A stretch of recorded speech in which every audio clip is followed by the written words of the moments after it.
Hey guys, welcome back to another video. Today we will be talking about the results of the 2024 election and how truly it was a disaster for the Democratic Party across the board.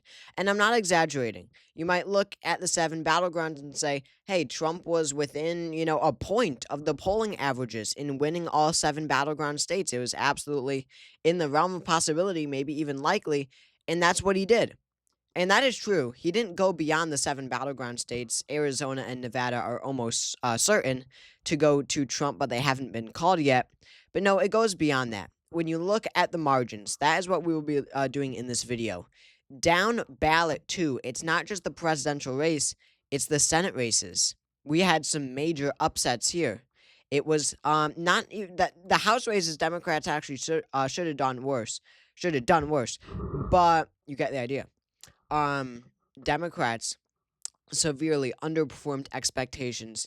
Yes, in the presidential states. Yes, in the battleground states, I should say. But even more than it might even be apparent at first in these states that, were solid. We're solidly Democratic just 4 years ago in 2020.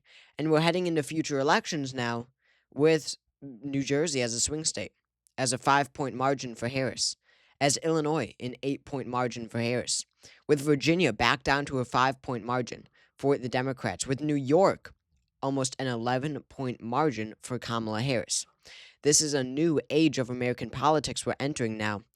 And, this was really a turning point, right? We've had some close elections back and forth, but this was a resounding, truly resounding victory for the Republican Party, and it really puts them in play for elections to come. It'll be interesting to see how this changes. So, looking at this electoral map, first of all, we've got the swing states. Now, Nevada only 9 or 9 wow, okay, a lot more just got in. But, in Arizona, only 70% is in, basically almost all reporting in all the other states. So we have Georgia, that was a 2 point margin for Trump, North Carolina 3 points, Pennsylvania 2 points, Michigan 1.5 points, Wisconsin point 0.8, Nevada is, 4, and Arizona, this one could really change, so don't take it, with that, big of a grain of salt, but Trump is ahead by over 5.5 in the state of Arizona. So one major shock that we have, and I will make, surprises of the 2024 election, those types of videos. But when you look at the blue wall, I was extremely confident in Pennsylvania. As you all know, my prediction was way off. But one that I was really certain on was Pennsylvania. You had droves of Democrats turning out around the Philadelphia area. But in the end, it was not enough and you had massive shifts in the suburbs, but in the end, it was not enough to offset that, that gain of the Trump vote across the board. In the rural areas, in, Erie County, right, in these white working class counties, he made, gains among suburban men too. He did make gains in the suburbs as well as marginally, but some in the cities as well. Across the board, there was just a shift in the Republican direction, and it was primarily because of young white men. That is really what drove Donald Trump over the finish line here. But it was a lot of other things. I mean, you had Latino men. Well, I think they voted Republican. I think they actually voted Republican. When you look at the nationwide numbers, that could change though with California, but it was really close. That is absolutely insane. I mean, you had, of course, young white men turn out in droves for Donald Trump. Really just helped him across the board. But maybe most importantly is that we have more states that are swing states. I mean, you have New Jersey. As I said, you saw here, the New York Times actually gives us this really interesting shift map from 2020. This is how, each county voted compared to 2020. And you see some of the biggest arrows, um, you know, whatever, around the south and everything. You see, relatively small arrows towards the right, Potawatomi County, or Potawatomi County, 3.3% more Republican compared to 2020. But look at New York.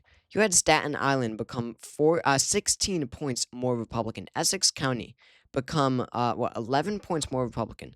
Maybe I could zoom in here a little bit. I mean, obviously there's very few counties, so it doesn't really help us that much. Warren County, this in New Jersey, comes 6 points more Republican. You had Ocean County become 7 points more Republican. Some of the biggest shifts in the country came from these urban areas: New Jersey, New York, Chicago. I mean, just look here. We can compare the current results to the 2020 election results.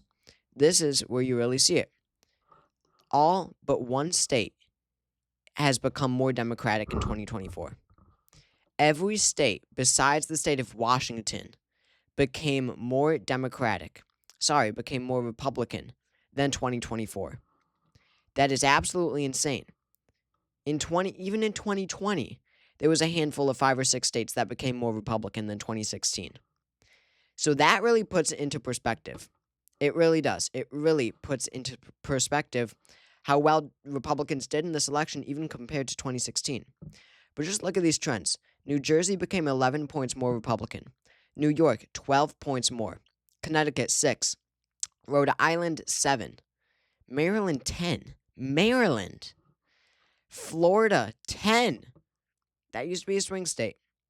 Texas, 8. All the work that Democrats have made over the past decade or so, slowly making Texas more Democratic, right? Beto O'Rourke came within 2 points of beating Ted Cruz in 2018. Joe Biden lost Texas by 5 points. All of that has been diminished. It is now, Trump is ahead by 8 points. No, oh my God, way more. 14 points in the state of Texas. 14. It's reverting basically back to 2012. Arizona became 6 points so far. This will change, but California is 12 points. That's insane if that does hold up to be true, even to any extent, close to that. So this is really stunning. And again, you see some of the biggest trends in the most populated states. And what that did in the end is it resulted in Donald Trump's popular vote victory. When you see New York City and New Jersey and Miami-Dade County, you saw that massive shift. And Dallas. Texas, but sure, Dallas and Houston and the urban centers in Texas. In California, Los Angeles, San Francisco, San Diego, etc. All becoming, double digits more Republican from 2020. Of course, in the biggest states, that will drive Trump's surge in popular vote, where he won it. And you see, the lightly shaded red states. These are the states that shifted towards the Republicans in the least amount. And, these are the smaller states where Republicans, and most of them, already have a lock on them. So, going in the future, you've got New Jersey rapidly trending right. New York rapidly trending right. Illinois rapidly trending right. Now, I do think that, this election was obviously a poor environment for Democrats. That is what we know. It's that Joe Biden and this administration's unpopularity and their handling of the economy in voters' minds ultimately tanked any chance that Kamala Harris had. We didn't know that in the beforehand, but that is ultimately what happened. And sorry, I have no idea what I was gonna say. Got distracted, but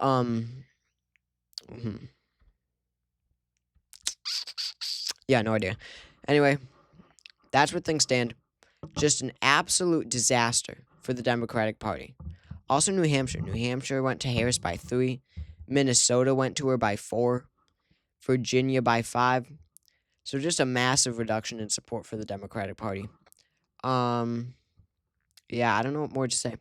We're going to be breaking down all the results further, obviously, and we're going to be talking about specifically the biggest surprises of this election, like Miami-Dade County in Florida, like New York City, like Chicago, like the Rio Grande Valley in Texas. That was massive.